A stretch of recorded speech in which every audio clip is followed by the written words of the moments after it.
We're at the house of our brother Joe Tale. He's the chairman of Couples for Christ, actually. And this group is our fraternal household. We hold this twice a month, going around the different members of the household.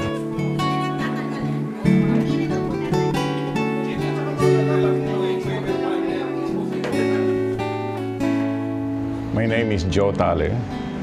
I'm currently the chairman of Couples for Christ. Feel the presence of our God, like the Father and the Son and the Holy Spirit. The household is a cell group. Out of the many members, because a big group can be, impersonal. People don't know everyone, obviously. And so we wanted to maintain a situation where there is more intimate relationship and a deeper experience of the love of God.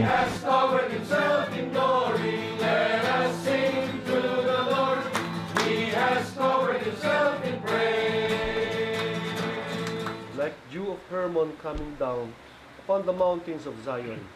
There the Lord has lavished blessings, life forevermore. In the case of the top leadership in every area, we have what we call the fraternal group. So at the very top, you cannot have just one head, because that head won't have no other head above him, right?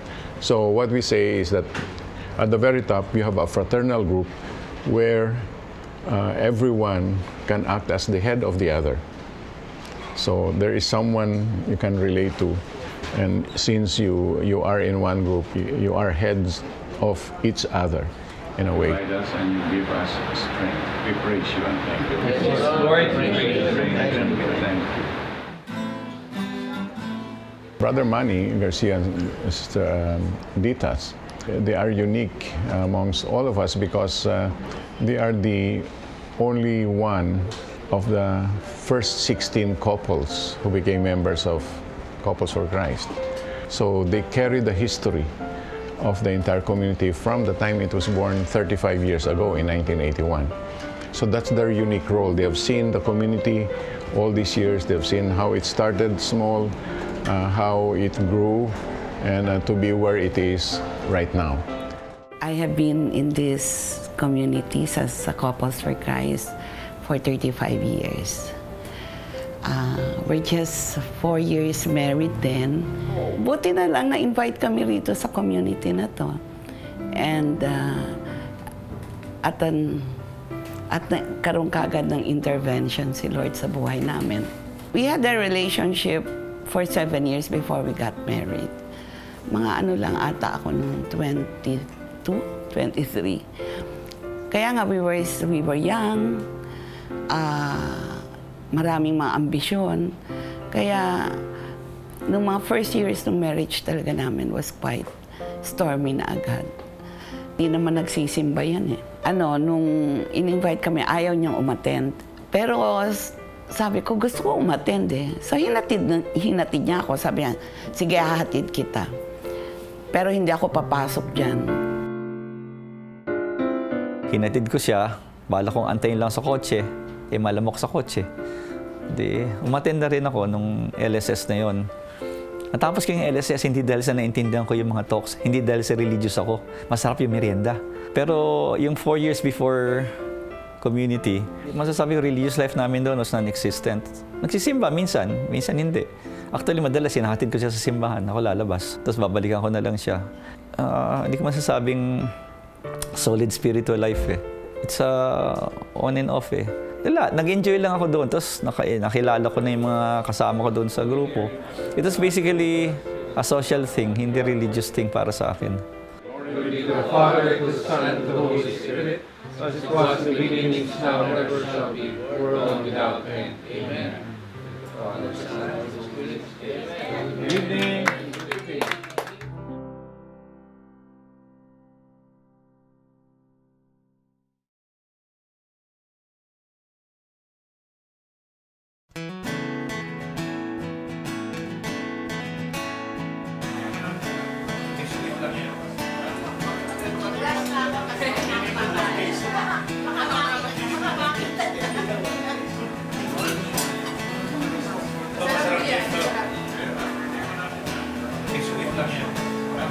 Ang tingin ko dito, relationship building eh. Ginamit ni Lord yung relationships as a means for us na mapalapit sa Kanya. Kasi kung una-una, kung bata ko mag-a-attend sa isang gathering na hindi ko naman gusto yung mga kasama ko, eh kaya ako umate kasi nagustuhan ko yung mga kasama ko. Nagkahulihan ng loob, ika nga. Pare-pareho kami ng interest. At the same time, marami kami pagkikwentuhan.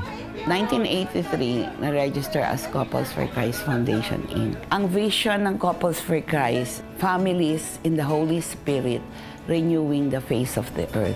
Ang mission nun is to fast, rapid, massive evangelization. Ang isang team, ang nagko-conduct ng CLP, yung Christian Life Program, may isang team yan, may head, may assistant team leader, may mga facilitators. And nag-start yan sa mga different parishes here in Manila, and then nagpunta ng probinsya, nagpunta ng abroad. Just like what happened nung nagkaroon kami ng CLP sa Ormoc, Leyte in 1990. Yun, hindi namin alam kung nasaan yung probinsya na yun. Basta meron lang nag-invite na baka pwede kayong mag-start ng Couples for Christ dito sa area namin. And so, kami yung pinadala doon sa Ormoc. Kami ni Manny, yun yung first mission trip namin as a couple sa Leyte. Weekend missionary kami ron. Kasi we're both working. So, umaalis kami ng madaling araw ng Sabado. Darating kami ng Ormoc ng almost magla-lunch. And then magbibigay kami ng talks sa afternoon, evening, and then Sunday. And then uwi na kami ng Manila ng Sunday evening.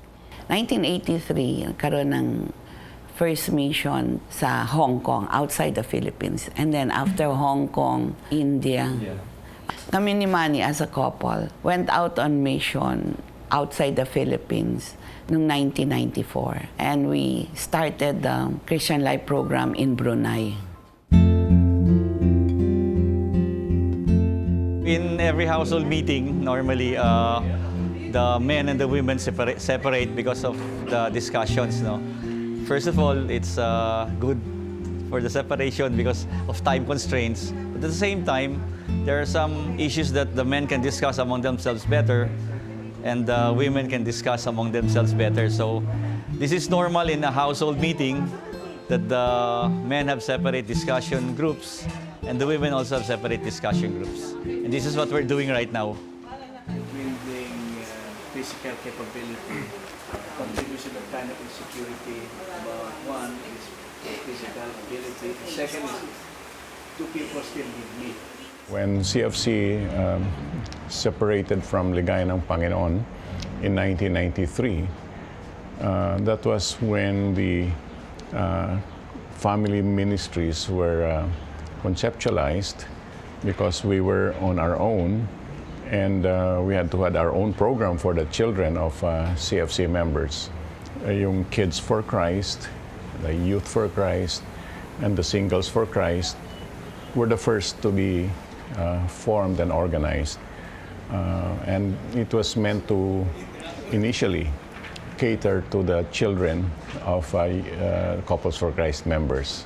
Our community serves lahat ng nasa isang family. From kids to youth to singles. And then, maraming sa mga women members na widow na. Or yung iba talagang hiwalay sa asawa. Or yung iba naman temporarily separated kasi nasa abroad nag-work ang husband. Kaya merong handmaids of the Lord. Yun namang ibang mga men, ganun din, widower sila. Or wala ring asawa. Or yun, ganun din, nasa abroad ang asawa nila. Meron din kaming ministry for them. Yun yung servants of the Lord. 1981 pa kami rito sa Couples for Christ, but we were not actively serving as a leader. It was only in 1989 na tinanggap ni Manny na maging facilitator. Nag-household head siya, unit head. Kasi before that, ayaw niya talaga. Gusto niya lang nasa background, nag-aayos ng mga silya, nag-aayos ng sound system, or may music ministry. Yun lang siya, ayaw niya nasa forefront kasi nga shy daw siya.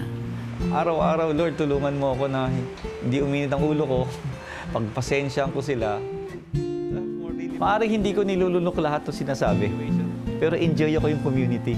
Enjoy ako dun sa fellowship, enjoy ako dun sa company. Tapos nag-umpisa mag-serve, hahatahin ka, pwede ka ba mag-gitara dito, mag-gitara doon, tapos pwede ka ba mag-mission dito at mag-mission doon. So dahan-dahan, nakikita mo yung extent ng ginagawa ng Couples for Christ, nakikita mo yung ginagawa ng mission, yung effect sa sarili mo dahil nakikita mo yung mga tao nagbabago. So eventually, ikaw rin, mako-convince ka. Kumbaga sa eksperimento, hanggang hindi mo nakita yung end result, hindi ka mako-convince eh. Pero yun, nakita mo yung pagbabago ng ibang tao, tapos tita yung sarili mo, nagbago ka na rin pala, no? Sa council meeting, mas masaya nga.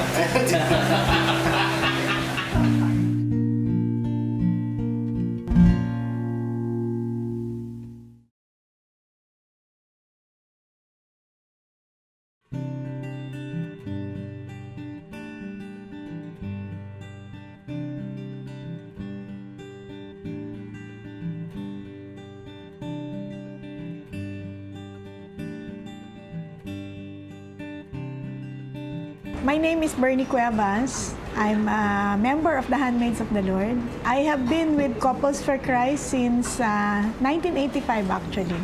Now I am currently connected as a consultant here at the Couples for Christ Institute. The project of the Institute is the CFC history.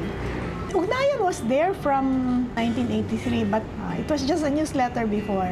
When the community became bigger already, then the newsletter was not enough anymore. And so it transitioned into a magazine. Around 2007-2008, when it changed its format into the newspaper type, which we now see, which is now the CBCP supplement. CFC is now 35 years old. And many of our leaders, of course, who were there from the beginning, are also growing in age. And we are seeing more and more of new leaders coming in. And so actually, the effort to write the history of Couples for Christ came about because of that desire that if we really want to appreciate community and the movement of the Holy Spirit in the growth of community where the Lord has been bringing us, then it is important for the history to be documented so that for all time, anyone who comes in at whatever stage in the life of Couples for Christ, they can go back to the history and trace its roots and know that this is what I am rooted in and this is what I stand for. And we have been a product of years of being refined by the Lord, but through all of these things, we have overcome. So it gives you a sense of confidence that the Lord has really been moving Couples for Christ, and as long as we remain faithful to the Lord, then we can be assured that our history will continue for the rest of our lives. I am Jimmy Ilagan. I am presently the Director of the Family Ministries of Couples for Christ and concurrently the President of Bangkok. The Family Ministries of Couples for Christ is considered an integral part of the community, considering that the very vision of CFC is to be families in the Holy Spirit, renewing the face of the earth. And as such, all the members of the family is considered an integral component of the entire mission of Couples for Christ. My name is Adrian Enaje. I'm the KFC International Coordinator as of the moment for Kids for Christ. KFC started in 1993, first as a program that is designed by CFC to cater to its children. It started way before 1993, I think 1991, but it was officially launched as Kids for Christ in 1993. So the main objective is to simply to make sure that even the youngest children of the CFC members are part of the community, so that CFC will be very holistic in its approach of evangelizing the whole family. I think KFC gave CFC a deeper commitment in terms of their participation in its activities, because they can bring their young children with them, and I think KFC helped with that. Coming from Couples for Christ in 1985, my husband died in 1992. At that time, Family Ministries was already beginning to be formed. And so in 1993, just when I came back to Manila to relocate and to lead a whole new life with my children, it was very perfect because it was also the beginnings of the Family Ministries. In the beginning, it was a little difficult. Transitioning from married to single, I would bring my children also with me, and my children also joined the Family Ministries. So my children were also in Kids for Christ and in Youth for Christ. And what was beautiful about it was we would serve together. So in conferences, we would share together. I would attend their conferences. So it worked out very well for us. Yung rather than leaving your children behind because you're very busy with your own ministry, because they also found their life in the Family Ministries, so we could understand each other. Pag nag-usap kami, we're talking about more or less the same topic. I know the activities that they were going into, I know what they were enjoying, and I know that to a certain degree, when I'm very busy with my own ministry and with my own work, I know that there are titos and titas who care for them and who love them. Well, we see KFC expanding its mission than aside from just catering or ministering to the kids. We see KFC now as really involving the whole family with them. So right now, we are repackaging the whole ministry in such a way that our approach now, in order for us to evangelize the kids, is by evangelizing the kids through the involvement of their parents, through the evangelization of their whole family. So because we cannot really replace the parents as a ministry, as KFC. We cannot replace them in pastoring their children.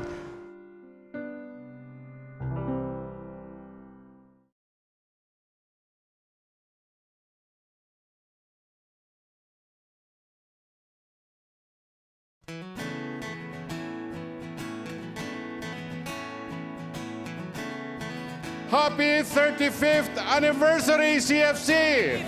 Let's all welcome Philippine Military Academy! I'm Noli Manuel.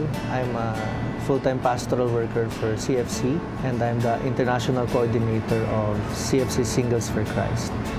During the 35th anniversary, kung napanood po ninyo yung mga from PMA who did the drills and all, majority of them are singles for Christ. One of the things we advocate in SFC is we journey with our members in discovering their vocation in life. So, at medyo may bias kami sa pag-aasawa. Although, we recognize that there are those na mga single called for religious life or what we call a single blessedness. We help them discover not just their spirituality, but even more yung ma-discover nila yung mga partners nila, yung mga lifetime partners nila. Kumbaga bonus na lang yun. As they discover God, they also learn to discover that they are called for marriage life. And once they get into that relationship, they now learn to value one another really as God's gift. Na yung lalaki, kaya niya sabihin, hindi ko sasaktan tong babae na to. Kasi in my discovery of Jesus, I found out na ito regalo sa akin ng Diyos. Singles for Christ is the next generation Couples for Christ. Ako si Lawrence Quintero, and now I am blessed to be the YFC International Coordinator of Couples for Christ. YFC right now is 23 years old. It started in 1993. Part ng formation ng Youth for Christ, strongly, is in the family. So we want Youth for Christ to really grow in their family life. And not only that, we also want Youth for Christ to grow in their study life. Importante yan. These are the priorities of our young people. Nagpapasalamat ang Youth for Christ na sa pagkakataong binigay ng Diyos na maraming kabataan yung nakilala siya. Maraming kabataan yung nabago yung buhay. Maraming kabataan yung mas tumatag sa kanilang pamumuhay. Maraming kabataan yung mas naging maayos sa kanilang buhay pamilya. Now we have an estimate of 90,000 membership worldwide in Youth for Christ. We are present in 78 provinces here in the Philippines and in 58 other countries. Ako si Edith Avendaño, ang Hold International Coordinator. Ang Hold stands for Handmaids of the Lord. Many are of the impression na masyadong seryoso at malungkot ang buhay ng mga Hold members, which is not true. Pag Valentine's party namin, every year we have Valentine's party for just the members. They really enjoy themselves. Christmas party, these are really fun-filled activities. Marami ang OFWs dito, naiiwan yung mga asawa, so nagkaroon ng Handmaids of the Lord. Noong 2001, nabuo yung Servants of the Lord. Part ako doon sa nagbuo noon. Ito yung mga matured na lalaki. Actually, may mga bata nga doon na yung asawa nila nasa overseas din. So ito yung ministry na yun, tawag namin Servants of the Lord, mga panlalaki. I'm Jomar Salubides. I'm currently the CFC Servants of the Lord International Coordinator. Servants of the Lord helps its members through the teachings and pastoral formations. You know, we have this wrong notion of macho image concept of men. But now we are correcting it to the true way or the right way. We help them to become more responsible fathers and husbands. And if they are bachelors or widowers, then we try to maintain that they be happy, holy, and healthy, despite what age they are in or status they are in. Indeed, this is God's blessing that in the last 35 years, the Lord has revealed His plan to make the centerpiece of the mission of Couples for Christ is not only for the couples, but including all the members of the family.